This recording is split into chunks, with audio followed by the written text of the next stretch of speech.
Olá, queridos amigos, irmãos do quarto ano do seminário. Estamos aí com muitas saudades, professor Gerson. Estamos aqui agora para iniciar a nossa parte do trabalho referente ao livro da Doutrina Cristã do John Frame, e o nosso grupo irá tratar do quarto mandamento, que fala sobre o sábado, o dia do descanso. E são 3 capítulos que John Frame traça aí sobre o quarto mandamento: capítulo 28, o 29 e o 30. O 28 ele trata sobre a visão, né? As visões, algumas visões sobre a guarda do sábado. No 29 ele fala mais da teologia. E no 30 ele vai mostrar um pouco sobre o dia do Senhor, falar da ideia, um pouco sobre essa troca do sábado para o domingo. E a gente dividiu, eu falarei do capítulo 28, o Diogo do 29 e o Raul do capítulo 30. No capítulo 28, como eu disse, ele vai tratar sobre algumas visões sobre a guarda do sábado. Ele vai trazer pelo menos 6 visões aí de algumas pessoas, no meio de alguns teólogos aí no meio da igreja. E ele inicia mostrando que o quarto mandamento, ele é como o segundo, ele é um dos mais longos e controversos também. E ele mostra um pouco assim também da sua controvérsia, já usando os 2 textos que fala, né, nas escrituras sobre o quarto mandamento. Em Êxodo 20, já no decálogo lá, e em Deuteronômio 5, né, quando ele vai falar novamente sobre os mandamentos. E em Êxodo, a ênfase do descanso é referente à criação. Nós vemos lá em Êxodo 20:11 que ela fala assim: porque em 6 dias fez o Senhor os céus e a terra, o mar e tudo que neles há, e ao 7º dia descansou. Por isso o Senhor abençoou o dia de sábado e o santificou. Já em Deuteronômio, a ênfase está na celebração da libertação da escravidão no Egito. Deuteronômio 5,15 diz assim: porque lembrarás que fostes servos na terra do Egito, e que o Senhor teu Deus te tirou dali com mão poderosa e braço estendido, pelo que o Senhor teu Deus te ordenou que guardasse o dia do sábado. Então, o motivo da guarda do sábado em Êxodo é a criação, e em Deuteronômio é a redenção, a libertação da escravidão. E John Frame destaca que quando ele se refere no termo sábado, é sempre como o termo de descanso, do Shabat, e não referente ao 7º dia, que é o dia do sábado no calendário. E isso nós vamos ver lá para frente com o Raul também, a ideia de que o dia do Senhor torna-se o dia da ressurreição, o primeiro dia da semana, que é o dia da ressurreição de Cristo. E aqui ele vai abordar 6 visões, e ele inicia-se assim a ideia de iniciar primeiro com as menos sabatistas, as menos restritivas em relação ao quarto mandamento, para até as mais sabatistas, que são as mais restritivas. E a primeira visão que ele vai trazer aqui é a visão de Carson, quando que organiza o livro do Shabat para o dia do Senhor, e ele mais alguns teólogos ali escrevem, e aqui é a primeira visão que ele traz, que Carson e os demais autores, eles negam que o sábado seja uma ordenança da criação, e eles buscam nem discutir entre aspectos cerimoniais ou morais, mas para eles nenhuma parte deste quarto mandamento tem um significativo moral. E eles defendem o culto dominical que se originou no Novo Testamento. E eles identificam sim o domingo como o primeiro dia da semana, como o dia do Senhor. Mas para eles o dia não é considerado sagrado, pois o cristão deve adorar a Deus em todo o tempo, a todo momento, e não somente em um dia. John Frame também traz aqui na sua segunda visão, ele traz a visão de João Calvino, que é uma das menos restritivas, apesar de a confissão de fé usarem, né, os pensamentos calvinistas, outras, os cânones de Dort, que nós vamos ver um pouquinho mais à frente, que são um pouco mais sabatistas, né? A visão mesmo de João Calvino nas Institutas não é tão sabatista assim.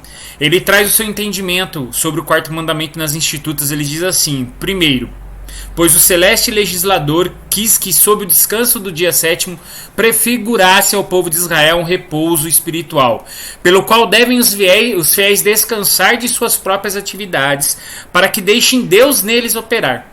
Segundo, quis ele que um dia fosse estabelecido no qual se reunissem para ouvir a lei e realizar os atos do culto, ou pelo menos o qual consagrassem particularmente a meditação de suas obras, de sorte que por esta rememoração fossem exercitadas a piedade.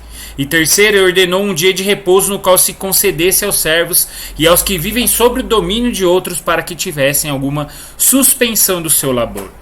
Esses três propósitos que Calvino traz em referência ao quarto mandamento. O primeiro considera o sábado como um tipo de redenção sobre a figura do descanso.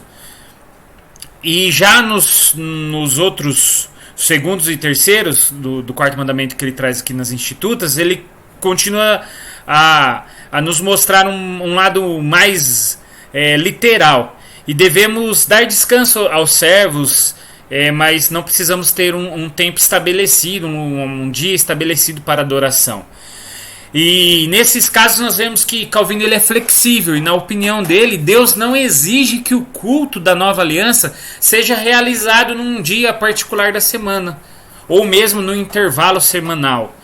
Nem há a particularidade da semana no qual devemos dar descanso a trabalhadores. Calvino ele quer que os cristãos adorem todos os dias, mas reconhece que é improvável que isso seja amplamente aceito. Calvino ele elogia a sabedoria da prática do culto semanal como uma ordenança da igreja. Ele aprecia o valor do culto, do culto do primeiro dia como um memorial da ressurreição de Cristo. Porém, ele insiste que o intervalo semanal é apenas uma medida prática. Não é sacramental, não representa um mistério espiritual. Para Calvino, Deus ordena a instrução e a adoração pública, mas não diz que essa adoração deve acontecer a cada sétimo dia ou que os crentes estão assim obrigados, tendo uma obrigação divina de cessar toda a sua recreação diária a fim de participar dessa obra da igreja. Então ele também, essa segunda visão que John Frame traz, é menos sabatista como as outras. Já na terceira visão, são os decretos de Dort, que foram instituídos no Sínodo de Dort entre 1618 e 1619, e adotam uma visão mais sabatista. Apesar do propósito principal do cânone de Dort, dos decretos lá de Dort, era entender e criar uma doutrina que isse contra a doutrina arminiana. E foi da onde saiu a Tulip, os 5 pontos do calvinismo, mas eles não fizeram, eles fizeram alguns pronunciamentos sobre outros temas, que é conhecido como post-acra. E eles têm algumas declarações sobre o sábado. Na realidade são 6 declarações, que são as seguintes. Primeiro, há tanto o elemento cerimonial quanto moral no quarto mandamento da lei divina. Segundo, o elemento cerimonial é o descanso do sétimo dia após a criação. E a observância estrita desse mesmo dia foi imposta sobre o povo judeu. Terceiro, o elemento moral é que um dia certo e definido deve ser estabelecido para adoração, e com o propósito de prover tanto descanso quanto necessário para a adoração e para a reflexão piedosa sobre ela. Quarto, foi abolido o sábado judaico e os cristãos devem guardar o domingo como solenemente santo. E quinto, esse dia sempre foi observado desde o tempo dos apóstolos na antiga igreja católica. Sexto, esse dia deve ser separado para adoração, de maneira que nele as pessoas descansem de todos os labores ordinários, excluindo aqueles exigidos pelo amor e a necessidade presentes, junto com todo tipo de recreação que atrapalhe a adoração. Junto com Calvino, o Cânone de Dort afirma igualmente que o mandamento exige o estabelecimento de um dia para adoração. Aprovam o domingo para esse sentido, mas o que provavelmente Calvino não diria é que os cristãos devem guardar o domingo como solenemente santo, que é o que o ponto 4 aqui dos cânones de Dort nos apresenta, porque Calvino mostra isso como podendo haver um momento supersticioso, né? O domingo supersticiosamente tem que ser santo, ou o culto tem que ser porque é superstição. E nós vemos que os cânones de Dort mostram uma responsabilidade do dia ser santo, levando a igreja bem mais próxima do sentido literal do quarto mandamento. Esse movimento é compreensível. Se temos uma obrigação santa de adorar a Deus, então temos igualmente uma obrigação santa de eliminar qualquer coisa da nossa vida que conflite com essa adoração. Com isso, Dort não parece reconhecer essa liberdade da igreja de escolher o dia. Andrew Lincoln, que escreve e junto com no livro lá do Carson, ele é um dos autores, ele pensa que o domingo, ele traz o domingo como o dia mais apropriado para adoração, mas não um dia santo. Já o cânone de Dort diz que esse dia é santo. A quarta visão, ele apresenta um teólogo que para ele é considerado um dos mais impressionantes teólogos bíblicos do seu tempo. Ele fala de Meredith Kline, que foi um de seu professor, um cara que influenciou muito o pensamento de John Frame. Ele traz que Kline ele mudou sua posição quanto ao sábado durante o longo dos anos. Quando ele dava as aulas para o John Frame, ele tinha uma visão, e até a sua morte a sua visão mudou. A visão dele era mais sabatista, e no fim de sua vida Kline tornou-se uma visão menos sabatista. E a quarta visão é essa visão menos sabatista, a visão posterior à última visão de Kline. A posição inicial a qual ele estudou durante anos nós vamos tratar na quinta visão. Essa visão agora é a visão menos sabatista. Para Kline, nessa visão, Deus não precisa, nessa visão aqui, Deus não precisa descansar no sentido literal, mas ele conclui suas tarefas e conclusão de suas tarefas no sétimo dia. Na criação, Deus viu que tudo que ele fez era bom, então ele descansou. Na conclusão da redenção haverá um descanso sabático, um descanso final para o povo de Deus, que será a consumação do reino celestial, e ela foi antecipada pela conquista também da terra prometida por Israel. Portanto, a observação do sábado pelo homem é desse modo uma confissão de que Yahvé, que Deus é o seu Senhor e o Senhor dos senhores. Então ele pensa que Deus ordena a Israel que não somente adore no sétimo dia, mas também que cesse todo o trabalho nesse dia. Tanto o culto quanto a cultura, a adoração e o trabalho são orientados ao cumprimento da consumação. A conclusão prática que ele traz é que na nova aliança nós guardamos os sábados, adoramos a Deus semanalmente, mas não temos a obrigação alguma de cessar o trabalho ou a recreação de seus dias, exceto presumivelmente para facilitar a adoração. A gente pode não fazer trabalhos para que tenhamos mais tempo, para adoração. O ponto principal do argumento de Kline é que não precisamos interromper o nosso trabalho no sábado, porque o trabalho é comum e não santo. A quinta visão é a visão inicial de Kline, que difere aí dessa quarta visão, que nós vimos que não há obrigação de descansar.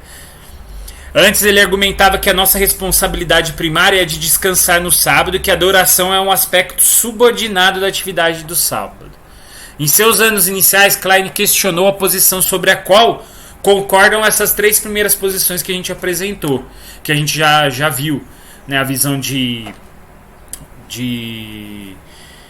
Calvino, a visão do Carson, e a primeira visão dele, de que Deus designou o sábado principalmente para adoração e não para descanso. Para ele, Gênesis, nessa primeira visão, Gênesis 2:3 descreve o descanso de Deus, não menciona adoração. É claro que Deus ele não é um adorador, mas objeto supremo da adoração. Então o quarto mandamento ordena Israel a cessar o trabalho, sem mencionar explicitamente a adoração. Embora guardar um dia santo certamente seja sim um ato de adoração. Deus em Números julga tipicamente os transgressores do sábado, em Números 15. Por não deixarem de adorar o sábado. Não por deixarem de adorar o sábado, mas por realizar trabalhos impróprios nesse dia. Do mesmo tempo, argumenta Jesus com os fariseus lá em Mateus sobre a adoração do sábado, mas não sobre o trabalho no sábado. Portanto, Klein, em sua posição inicial, defende a essência do sábado como descanso em vez de adoração. E por último, a gente trata da sexta visão, que é dos padrões de Westminster. Ele apresenta essa mais sabatista e ele traz alguns textos do Catecismo Maior de Westminster para trazer essa visão. E eu vou elencar aqui dois. Primeiro, a pergunta 116, que fala o que é exigido no quarto mandamento. E um ponto é expressamente um dia inteiro em cada 7, que era o 7º dia desde o princípio do mundo até a ressurreição de Cristo, e o primeiro dia da semana desde então até o dia de hoje. E a pergunta 117 diz como há de ser santificado o sábado ou o dia do Senhor? E a resposta é que o sábado ou o dia do Senhor há de ser santificado por um santo descanso por todo esse dia. Não somente de tudo quando é sempre pecaminoso, mas até de todas as ocupações e recreios seculares que são permitidos em outros dias, e em fazê-lo nosso deleite, passando todo o tempo, exceto a parte que deve empregar as obras de necessidade e misericórdia, nos exercícios públicos e particulares do culto a Deus. Então, de acordo com os documentos de Westminster, com a confissão, Deus deu o sábado na criação e ele continua ao longo dos períodos do Antigo e Novo Testamento até a consumação, com apenas uma mudança, do 7º dia para o primeiro dia da semana. O dia do Senhor no Novo Testamento não é apenas um dia santo, como o post-acta dos cânones de Dort apresenta, mas o sábado cristão. Possivelmente, na posição de Westminster, todo o tempo do sábado deve ser despendido dos exercícios particulares e dos deveres do trabalho para ser apropriado para o Senhor. Tal como as 3 primeiras posições consideram a adoração o ponto principal da ordenança do sábado, as outras 3 mostram que o descanso é basicamente a fonte, o foco do dia do sábado. Agora que vimos essas 6 lições, aí a gente vai passar para o Diogo, que vai nos mostrar a teologia do sábado. Valeu? Um grande abraço, pessoal. Olá, irmãos, a graça e a paz estejam com cada um de vocês. Nós vamos dar continuidade aqui ao estudo do quarto mandamento, que trata da teologia do sábado. O John Frame ele entende que existe uma continuidade, né, entre a antiga e a nova aliança, e que então aqui quando eu estiver falando sábado, muitas vezes a referência é ao domingo, mas a ideia é a mesma, porque a gente vai tratar da teologia do sábado e aquilo que passa a valer para o dia do Senhor na nova aliança.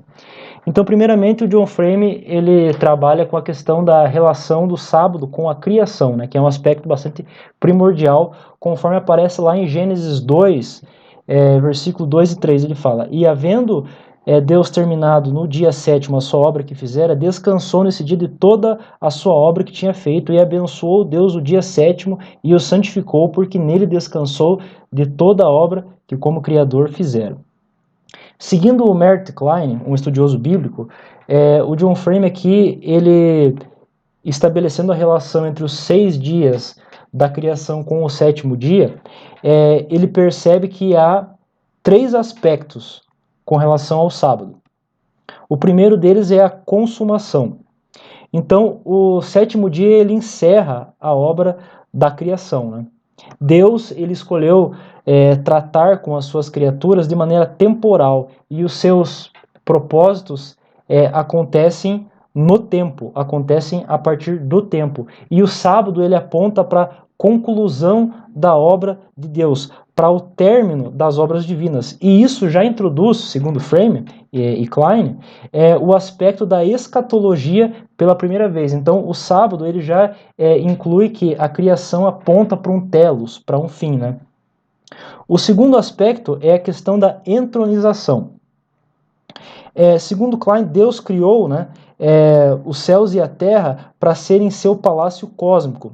E de acordo com isso, seu descanso é a ocupação do seu palácio, uma seção real. O sábado, então, ele é a celebração dessa entronização de Deus. Ele está celebrando o senhorio de Deus sobre toda a criação. Mas há também, por fim, um terceiro aspecto, que é a consagração. Então, a consagração ela significa que toda a criação reconhece, afirma e honra o Senhor de Deus, o senhorio de Deus, e se comporta de acordo. Na verdade, esse teólogo Mert Klein, né, que Frame cita e segue, ele entende que Deus cria, em Gênesis 1, primeiramente ele cria nos primeiros 3 dias os domínios, e nos outros 3 dias ele cria os governantes para esses domínios. Então, toda a criação ela é colocada debaixo do domínio do homem. Mas então, no 7º dia, o próprio homem é colocado debaixo do domínio de Deus, e o sábado é essa aceitação por parte do homem de que ele está debaixo de Deus, é essa celebração por parte do homem que ele está, ou essa consagração do homem sob o domínio de Deus. Agora, a pergunta que fica o homem deveria guardar o sábado semanalmente para imitar esse ciclo do descanso divino que consta lá em Gênesis 2, já que ali está escrito que o descanso é o descanso de Deus. Então, Frame entende que implicitamente sim, que esse é um ciclo que deve ser imitado. Isso por 3 motivos que ele destaca aqui. Primeiramente, como imagem de Deus, o homem ele tem a responsabilidade ética de imitar a Deus. É óbvio que em muitos aspectos o homem ele não consegue e não pode imitar a Deus, mas aqui não há nada que impeça que esse descanso, que esse ciclo de descanso deva ser imitado. Outro motivo é que a estrutura da narrativa ali, de 6 dias mais 1, ela deve ser entendida como um modelo que Deus está colocando para suas criaturas. Deus, obviamente, ele não descansa de forma literal, mas o texto ensina isso para edificação e para imitação do homem. E por fim, também um argumento decisivo que esse descanso deve ser imitado está lá em Êxodo 20, que trata do mandamento. Êxodo 20, 11, ele diz que o Senhor diz que Israel deve guardar o mandamento por causa do acontecimento de Gênesis 2, versículo 2 e 3. Então, o descanso em Êxodo, obviamente, se refere ao descanso do próprio homem. Então, em suma, o que a gente pode entender com essa relação do sábado com a criação é que Deus ali coloca o modelo para a imitação humana.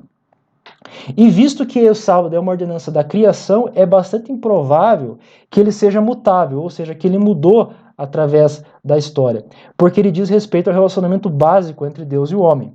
E também, como eu disse, o sábado também tem um sentido escatológico, tem o sentido da consumação, né? Então ali Deus já está desde antes da queda apontando que ele tem propósitos maiores para um telos para a sua criação. Agora, Frame também trata a relação do sábado com a graça comum. Mais uma vez, ele segue ou ele dialoga com esse teólogo bíblico Mert Klein.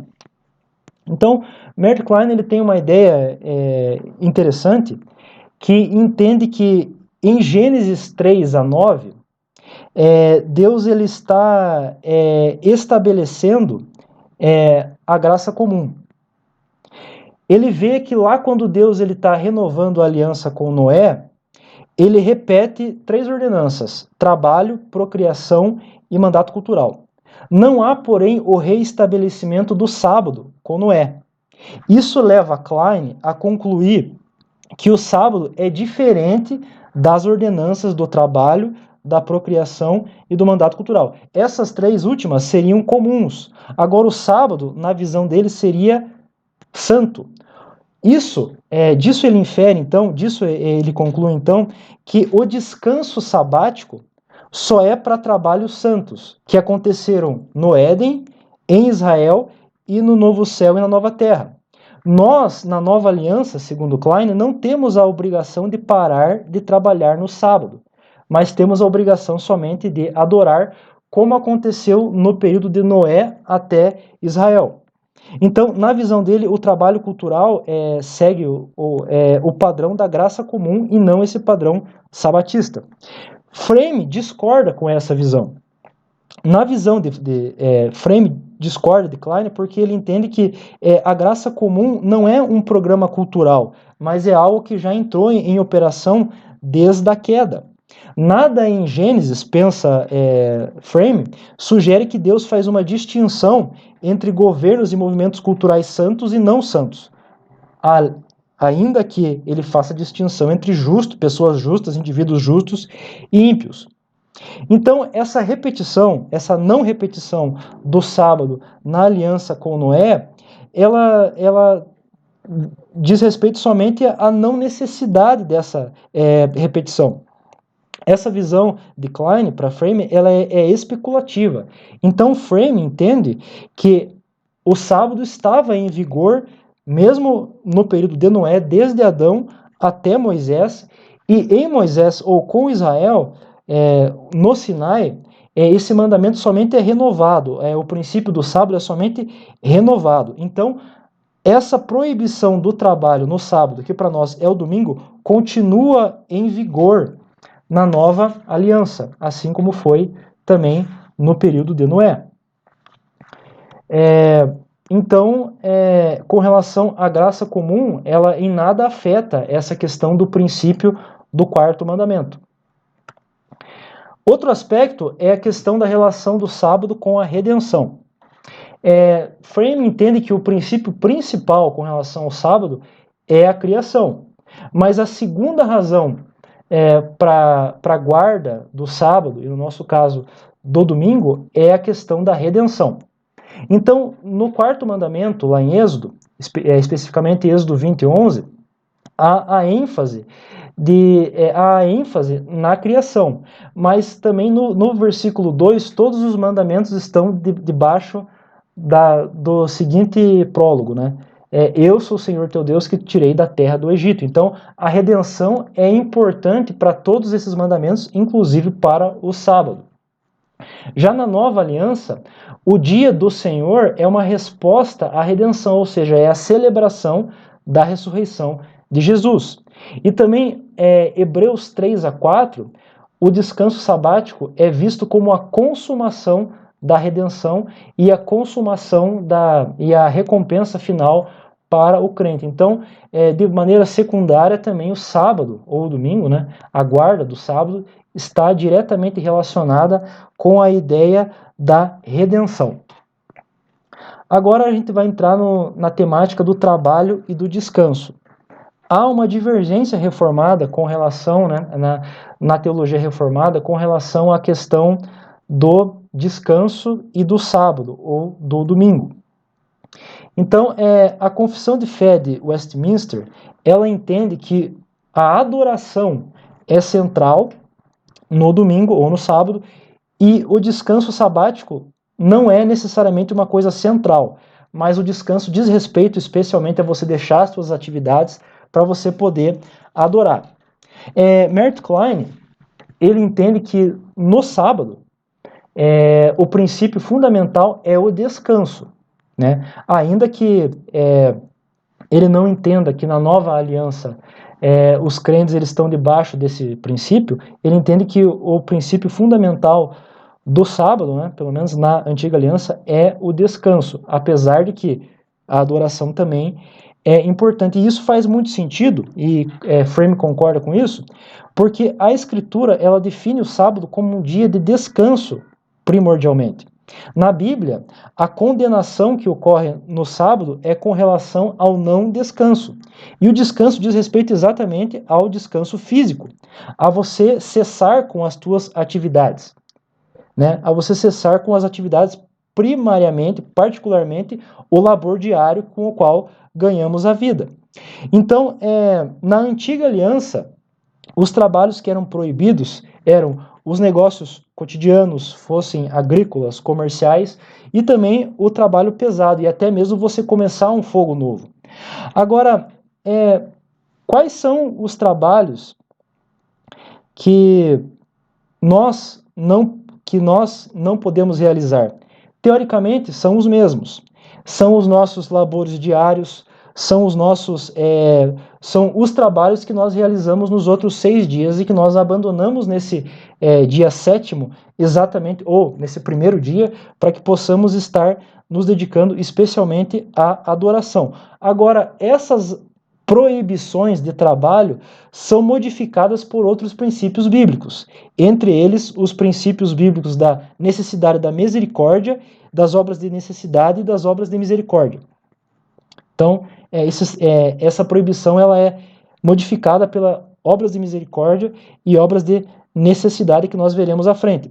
Agora, só para a gente terminar esse tópico aí, teologicamente, a questão do descanso, ele se baseia, por exemplo, em textos como Hebreus 3 e 4 e Salmo, que cita, né, o Salmo 95, que o sábado, ele está ligado à promessa escatológica, a promessa de novo céu e nova terra. Mas também com a questão da redenção. Devido à queda, os labores tornaram-se um fardo, pelo fato do homem estar debaixo de maldição. Gênesis 3. No entanto, o sábado entra como uma questão para aliviar essa maldição que veio pela queda. Então, nesse aspecto, o sábado entra, ou o domingo, como um alívio parcial da maldição. Agora, outra pergunta que fica é lícito recrear-se ou dedicar-se a atividades recreativas no sábado ou no domingo? Esse também é um aspecto que existe divergência na tradição reformada. Ou seja, eu posso me dedicar a recreios seculares no dia de domingo, ou eu devo me dedicar a eles somente nos 6 dias e separar o dia de domingo especialmente para a adoração? Então, o John Frame, ele entende, ao contrário da confissão de fé de Westminster, que é contrária aos recreios, né? Ele entende que a Bíblia em nenhum lugar proíbe a recreação. Partindo de Isaías 50, versículos 13 e 14, ele entende que Deus não proíbe nada, que façamos coisas, que façamos atividades prazerosas. Porque esse texto, ele na verdade diz que nós devemos nos dedicar às atividades conforme a vontade de Deus. E a recreação, ela é uma forma de descansarmos. Então, não há uma proibição. Agora, pois a recreação, como ele diz aqui, né, é uma maneira de descansar. Agora, por outro lado, ele entende que a Bíblia não somente não proíbe, mas como ela também atribui algum valor positivo à recreação. E isso ele infere a partir de Neemias 8, 9 e 10. Porque em Neemias, o sábado é entendido como tendo um elemento festivo. É dito lá, comei carnes gordas, tomai bebidas doces e sejam felizes. Ou seja, o sábado envolve momentos de recreação. É um momento de festa e não de jejum. De abundância e não de privação. Devemos ter deleite, divertimento e alegria. Porque no domingo ou no sábado nós antecipamos a prosperidade prometida nos novos céus e na nova terra. Esse deleite da consumação. Agora, isso não significa que todo tipo de recreação seja adequado, obviamente. Porque existem alguns tipos que exigem que outras pessoas realizem os seus labores diários. Então, isso restringe algumas atividades. E também, alguns tipos de recreação são completamente contrários ou promovem valores contrários e opostos à palavra de Deus. É impossível, portanto, fazer uma lista do que pode ou não pode fazer. É uma questão de avaliação de objetivos e motivações. Então, mas em suma, o sábado deve ser planejado de forma que ele seja uma experiência tanto de adoração como de recreação, mas também, como veremos a seguir, de obras de necessidade e obras de misericórdia. E esse é o próximo tópico, obras de necessidade. Para a confissão de fé de Westminster, o sábado também é destinado, tanto ao culto público, como também a obras de necessidade e de misericórdia. Mas o que seria uma obra de necessidade, por exemplo? Conforme seria um bom exemplo poderia ser aquilo que aparece lá em Marcos 12:2, quando Jesus e seus discípulos passam pelo campo e colhem espigas para comerem. Isso seria uma obra de necessidade. O que os fariseus compreenderam mal, associando a atitudes dos discípulos com o trabalho. Mas nada na Escritura proíbe você comer no sábado ou preparar alimentos. Então, isso é uma obra de necessidade e é lícito fazer. Outra coisa, os sacerdotes, por exemplo, eles tinham que trabalhar no sábado, porque eles faziam suas providências para o culto. Também havia a possibilidade de alguém que criava animais ter que socorrer esses animais, resgatar esses animais, ou até preservar a vida desses animais, alimentar esses animais. Trata-se de uma obra de necessidade. Assim mesmo como, especialmente, salvar a vida de uma pessoa, como Jesus diz. Então, por exemplo, fazendo uma aplicação para a nossa realidade, questões de vida ou morte, como médicos, por exemplo, trata-se de uma obra de necessidade. Mas isso pode ser até aplicado além, porque muitas indústrias, por exemplo, assim, não podem parar um dia. E muitas dessas indústrias são necessárias para que a vida seja mantida pelo menos num padrão adequado. Então, o trabalho nessas indústrias, por exemplo, segundo o Frame, seria um trabalho de necessidade. Mas muitos cristãos podem até ter alguns trabalhos como policiais, bombeiros, médicos, enfermeiros, que são, segundo o Frame, obras de necessidade, que são trabalhos lícitos de ser realizados no sábado. E chegando até a uma situação um pouco mais extrema, Frame entende que um cristão que está sem emprego e que acha um emprego no que exige trabalho no domingo, que é lícito para ele, pelo menos por um tempo, trabalhar para que possa manter a sua vida. Então trata-se de uma obra de necessidade e não é um pecado, não é uma quebra do quarto mandamento. Além então das obras de necessidade, há também as obras de misericórdia. A Confissão de Fé de Westminster, como eu disse, ela entende que o sábado também se destina a obras de misericórdia. No entanto, a confissão entende que as obras de misericórdia elas são uma exceção e não são, digamos assim, a regra. Agora, Frame entende que as obras de misericórdia são também centrais para o sábado, porque desde a Torá, as obras de misericórdia, elas fazem parte da teologia do sábado, porque desde Êxodo 20 e Deuteronômio 5, nós vemos que dar descanso a outros faz parte do sábado. Por natureza, o sábado é um tempo de misericórdia. A gente vê isso nos anos sabáticos, no sistema sabático de libertação de escravos, de dar descanso aos pobres, aos animais. Então, e esse foi exatamente o erro que os fariseus tiveram ao condenar as curas de Jesus, porque as curas de Jesus eram obras de misericórdia, elas têm tudo a ver com a questão do sábado. O sábado, portanto, é um dia de descanso comunitário e compartilhado, é um tempo dedicado à misericórdia, de você dar descanso aos outros, aos trabalhadores, aos escravos, aos animais, etc. E o mesmo vale para o domingo. Qualquer atividade que nós nos dedicamos que está ligado a isso não é uma quebra do quarto mandamento. Mas também muito importante e também central, né, é a questão da adoração. Por mais que Frame entenda, né, repito aqui, do ponto de vista bíblico, o descanso e não o sábado, e não o culto, né, ou a adoração é o aspecto central. Só que trata-se de um descanso no qual o culto ou a adoração é algo profundamente apropriado. E isso por alguns princípios. No quarto mandamento, que está lá em Êxodo 20, no versículo 8, é dito para santificar o sábado. Ou seja, o sábado é um dia diferente dos outros 6 dias. E isso porque você descansa, isso porque você adora. Também, no versículo 10 de Êxodo 20, é dito que o sábado é o sábado do Senhor teu Deus. Ou seja, não é um dia que pertence a você, mas a Ele, diferente dos outros dias. Também, como eu falei aqui, há uma ligação, né, segundo os textos de Salmo 95 e Hebreus 3 e 4, entre o descanso de Deus na criação e o descanso futuro dos crentes no desfrute final da nova criação. Então, o sábado ele é uma celebração da consumação e também um antegozo dessa consumação. E isso tem a ver, obviamente, com a nossa adoração. Também nas escrituras, né, tanto na antiga quanto na nova aliança, o sábado é um dia de santa convocação e reunião. Isso nós vemos tanto em Israel, mas também Jesus se reunia nas sinagogas no sábado. E também, por fim,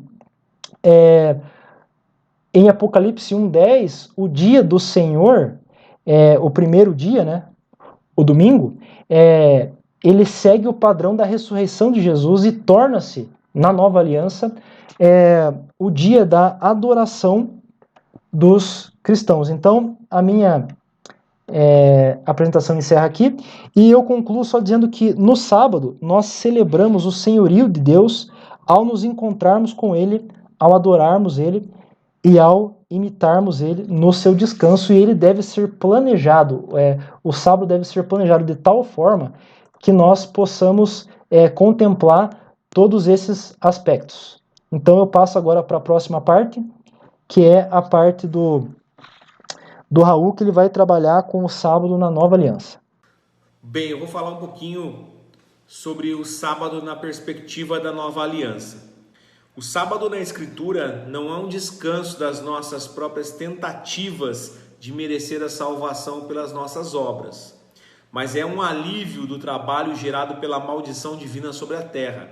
Se ele simbolizasse o abandono das obras como meio de salvação, então a gente poderia imaginar que o sábado seria abolido quando a salvação pela graça fosse finalmente consumada. Porém, essa razão para sua abolição não é válida. A reivindicação de Jesus a esse senhorio particular é uma notável afirmação de divindade. Mas a humanidade de Jesus nos assegura que Deus administrará o sábado com uma compreensão de nossas necessidades e fraquezas. O sábado, ele se refere à misericórdia e não à opressão. Do mesmo modo, em João 5, dos versos de 1 a 17, Jesus cura no sábado um homem que estava inválido por 38 anos. E nesse caso, Jesus ele não apela para o ofício como filho do homem, mas a sua identidade a Deus. Também Jesus participava dos cultos aos sábados nas sinagogas. Não há registro de Jesus transgredindo qualquer ordenança bíblica referente ao sábado, embora ele não respeitasse as tradições dos fariseus. Jesus não disse especificamente que o sábado continuaria. No entanto, por suas palavras e pelas suas ações, ele sugere que o sábado continuaria. Ele nunca sugeriu o contrário. Além do ensino de Jesus, há pouca reflexão explícita no Novo Testamento a respeito do sábado. Hebreus capítulos 3 e 4 é significativo para a nossa compreensão de como os cristãos do Novo Testamento devem entender o sábado em relação a Cristo. O propósito da carta é desencorajar os cristãos hebreus de voltarem ao judaísmo, às velhas práticas. Ainda em Hebreus capítulo 4, verso 9, diz assim: portanto, resta um descanso para o povo de Deus. A recompensa final, esse descanso final, é unir-se a Deus no descanso que ele já entrou. Jesus fez a mudança do dia do Senhor, do sétimo dia, para o primeiro dia. Jesus o fez ao ressuscitar dentre os mortos no primeiro dia e ao encontrar os seus discípulos nesse dia. E subsequentemente, os primeiros dias então do descanso foram reafirmados pelos crentes na nova aliança como o domingo. Essa mudança de dia não representa uma transgressão do quarto mandamento ou uma abolição dos seus termos, de uma forma geral. O quarto mandamento fala do sábado como o sétimo dia. Nós vemos que o quarto mandamento, assim como os outros, se estende para cobrir todos os aspectos da vida humana, ou seja, um cuidado do Senhor sobre a criação. O mandamento do sábado ordena não apenas o descanso, mas a adoração e a misericórdia, que se estende tanto à terra quanto os pobres. como os demais mandamentos de amar a Deus e ao próximo, embora se concentre nessa nossa atitude para com Deus de uma forma mais específica, mais direta, mas também de um Deus que governa as nossas atitudes e as nossas ações, tanto para com Ele quanto para os outros, ou seja, assim como para com Ele, como para o nosso próximo.